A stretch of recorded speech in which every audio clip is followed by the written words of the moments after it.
Hey everybody, final thoughts time for Paradox Initiative, but before I get to that, please remember this was a paid Kickstarter preview, and with that out of the way, you know what, it was back like 6 years ago, maybe 7 years ago, that I originally covered Paradox from then relatively new designer Brian Schuer, and here we are half a decade later, and Brian's got a new publisher and a new 2.0 design that really takes the game to the next level, and I'm really impressed with it. Now, and I was always impressed with the original Paradox, but really this new version, aside from the fact that it's much more colorful and engaging and inviting, with, oh my gosh, the art.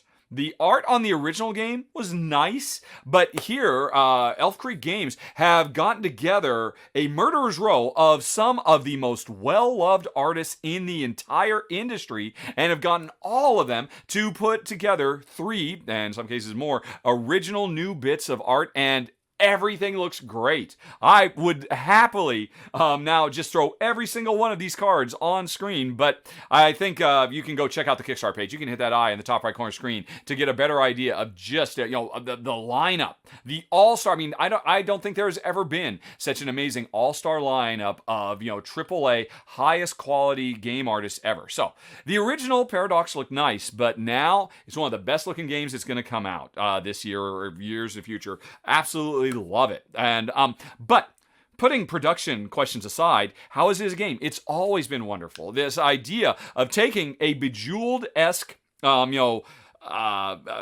matching and then everything sliding down when the explosion happens and getting new stuff worked a half a decade ago. It continues to work today, and really what's changed is, I think, for the most part, there's a lot of little things. Some of the expansion module content ended up getting worked into the main game. I hadn't seen all of that original stuff, so I'm not quite sure what's completely new or what's kind of repurposed from the old days. But I think the most important thing about the game now is they've done a lot of work to make sure it's a lot less fiddly. Because the original game, there were a lot of steps, a lot of things you forget. Like, simple example, the draw pile is now your timer. When this empties out, that's how you know the game is about to end. In the original game, you had this little timer track that every round you had to remember, okay, somebody's got to remember, move that forward. And it was so easy to forget. And there were a lot of little things like that seem to now be, you just have the rough edges smoothed off, and the overall game experience is much more satisfying, and it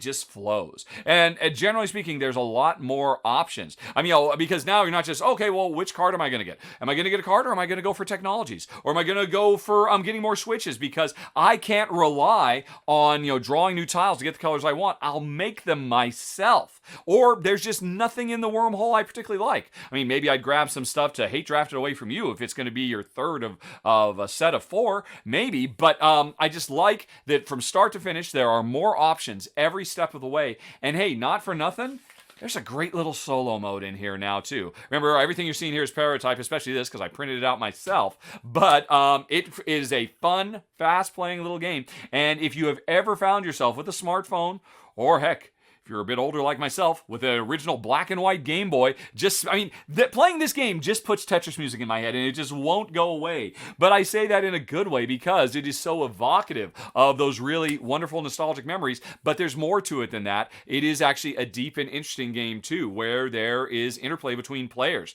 If you can see, I think a player is my opponent is about to do that card from the past. That's going to move the glitch 3 steps forward or 5 steps forward, and it's going to land on my planet. Okay, I care about L more than anybody else. Nobody else is going to repair that. I need to be getting into a position where I'll be able to repair that fracture or defend against it before they ever go in the first place. So there is definitely more than, this game, a lot of it is just head down, figure out how best to use this puzzle. And make no mistake, this can be a very analysis paralysis inducing game.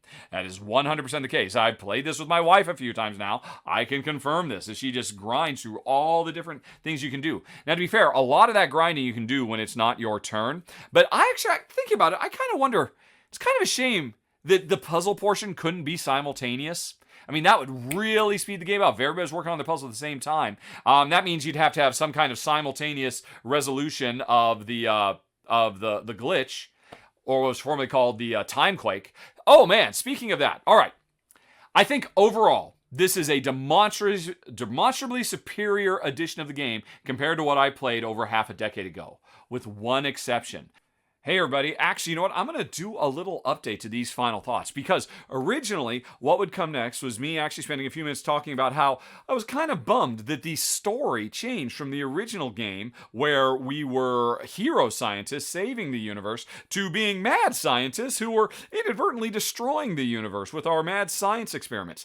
And here's the thing you gotta understand. I said it right up front. I was doing a preview of a prototype of the Paradox Initiative.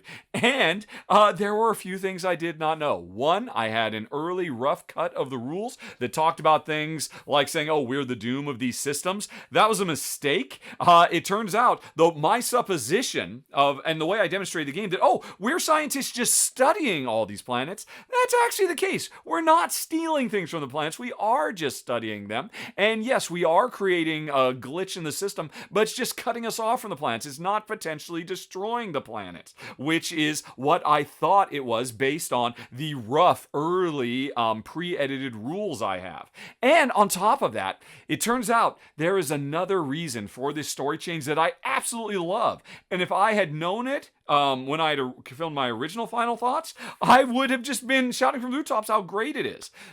Paradox Initiative is an unofficial prequel to the Paradox, because the original game, because what's happening in this game is, yes, we are scientists who are creating the problem, and the plan from Elf Creek Games and designer Brian Schurer is to actually revisit this storyline and give us the opportunity. Oh, we created the problem here. Now, in either a sequel or an expansion, I don't know quite what, we will have the opportunity to save the universe, and then we get to be the hero scientists. And that's really cool. And I have to admit, I really like that kind of story, because it is kind of, well, reflective of man's real hubris, that we do tend to be our own worst enemies, but then when push comes to shove, we can come together and overcome and course correct. And so I like that coming into a storyline. And so suddenly, with that extra bit of knowledge, I am totally cool with you saying, hey, I was a mad scientist unaware of the ramifications of my actions, and